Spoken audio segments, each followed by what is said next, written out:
Hai, salam sejahtera. Apa khabar? Topik hari ini, mana-mana breakdown kerosakan sekarang ini dan mengapa pentingnya penyelenggaraan ataupun maintenance. Okay, sejak kebelakangan ini kita banyak dengar di berita atau di media sosial. Okay, contoh lift breakdown lah, escalator breakdown lah, ada pengangkutan breakdown, sana breakdown, sini breakdown. Okay, saya tak nak komen lebih-lebih, nanti takut ada yang koyak nanti. Kita tengok apa yang kita boleh belajar dari keadaan semasa ini. Saya pilih topik ini untuk kita belajar sesuatu dari isu semasa ini untuk dipraktikkan dalam kehidupan seharian kita atau di tempat kerja kita.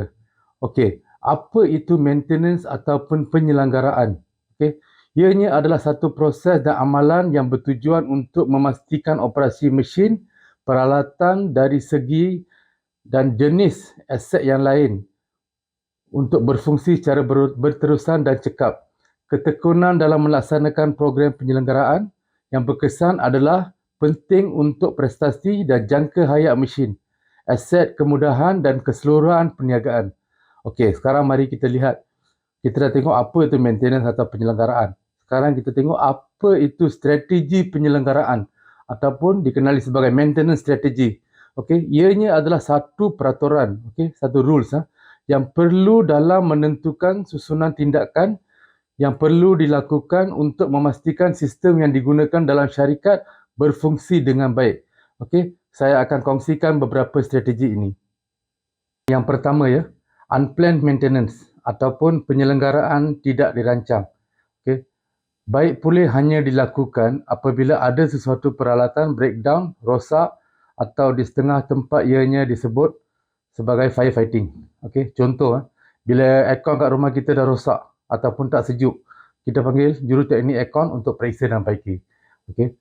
Dan seperti yang saya sebut tadi juga, lift rosak, eskalator rosak, pengangkutan rosak dan lain-lain. Baru semua sibuk nak baiki dan bagi macam-macam alasan. Ini contohlah. Okey. Nombor dua, preventive maintenance ataupun penyelenggaraan pencegahan. Ramai di antara kita selalu dengar ayat ini dalam kehidupan seharian kita, iaitu preventive maintenance. Contoh, bila kereta kita dah 6 bulan ataupun dah 10,000 kilometer dari tarikh sebelumnya, kita buat apa? Kita terus hantar kereta kita untuk servis walaupun belum ada apa-apa kerosakan. Okey, aircon rumah kita juga contohnya. Bila cukup setahun atau lebih, kita panggil juruteknik aircon untuk servis walaupun belum rosak lagi. Okey, contoh yang lain dalam industri pembuatan untuk plastik injection molding ataupun injection acuan plastik. Okey, setiap 100,000 shot acuan plastik tersebut kita hantar untuk servis walaupun tiada kerosakan. Okey, ianya adalah kerja penyelenggaraan yang mengikut jadual atau program bagi mencegah kegagalan operasi atau kerosakan pada mesin dan alatan dan peralatan tersebut. Okey, seterusnya corrective maintenance ataupun penyelenggaraan pembetulan. Okey, adalah bila mana semasa juruteknik penyelenggaraan mengesan isu semasa pembaikan atau semasa penyelenggaraan pencegahan dilakukan. Sama ada ianya dibaiki serta-merta atau dirancang dan dijadualkan untuk dibaiki pada masa akan datang jika masih boleh beroperasi tanpa memberi kesan kepada peralatan atau mesin tersebut. Okey, contoh dalam kehidupan seharian kita, bila kita hantar kereta untuk alignment dan balancing tayar kereta, pernah tak selepas mekanik buka tayar kereta tersebut dia mendapati absorber tu tak berapa cantik atau brake pad dah nak habis, okey, dah haus. Okey, masa tu anda boleh tukar terus kalau dalam bajet anda atau boleh merancang untuk menukarnya di masa hadapan. Okey, proactive maintenance. Penyelenggaraan proaktif akan melihat sebab mengapa mesin itu rosak. Okey, sebagai contoh, ia mungkin mengenal pasti pelincir berkualiti rendah sebagai punca kegagalan atau bolt yang tidak diikat dengan menggunakan torque yang betul. Membetulkan perkara ini akan mengurangkan kos yang lebih dari sekadar penyelenggaraan pencegahan dengan sendirinya. Okey, cara mencari punca kerosakan peralatan. Okay. Yang pertama, kualiti alat ganti. Adakah kekerapan berlaku pada alat ganti yang sama dan adakah vendor menyediakan barangan dengan kualiti yang rendah? Okey, yang kedua, kesilapan juruteknik penyelenggaraan. Mereka mungkin kehilangan beberapa langkah penyelenggaraan atau tidak melakukannya dengan betul. Adakah SOP yang betul ditetapkan supaya semua juruteknik mengikutinya atau dilakukan atas dasar pengalaman saja? Okey, yang ketiga, peralatan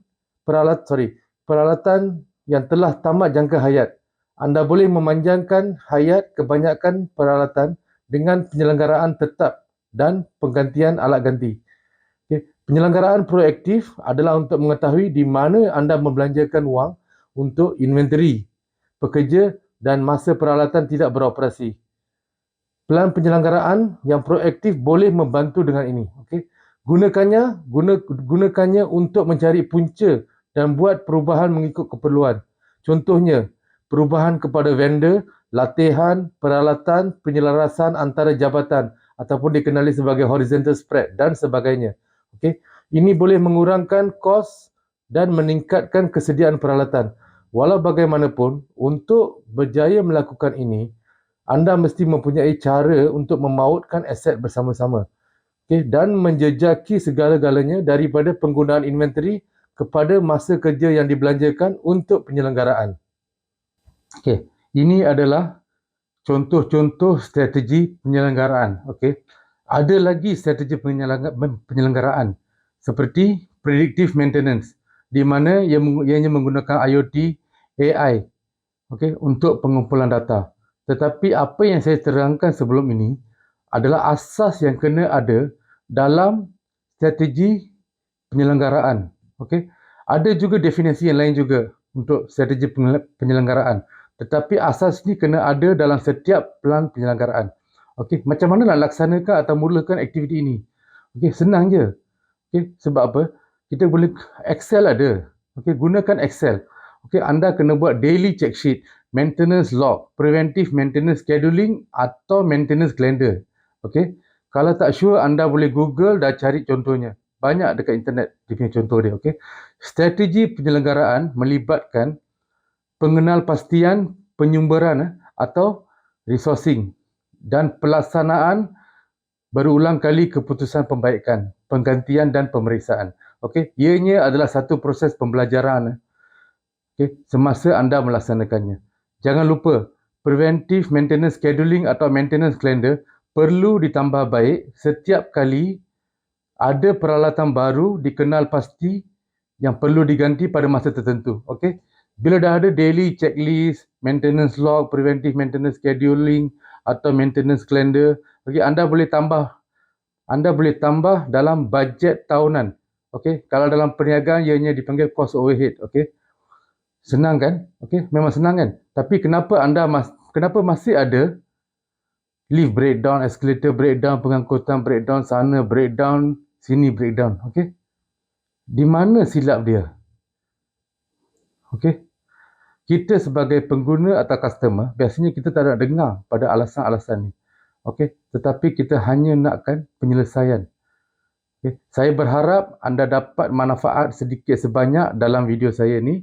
Okey, jangan lupa untuk klik like, share dan subscribe. Okey, supaya anda mendapat notifikasi bila video seterusnya dibuat naik. Okey, sekian, terima kasih.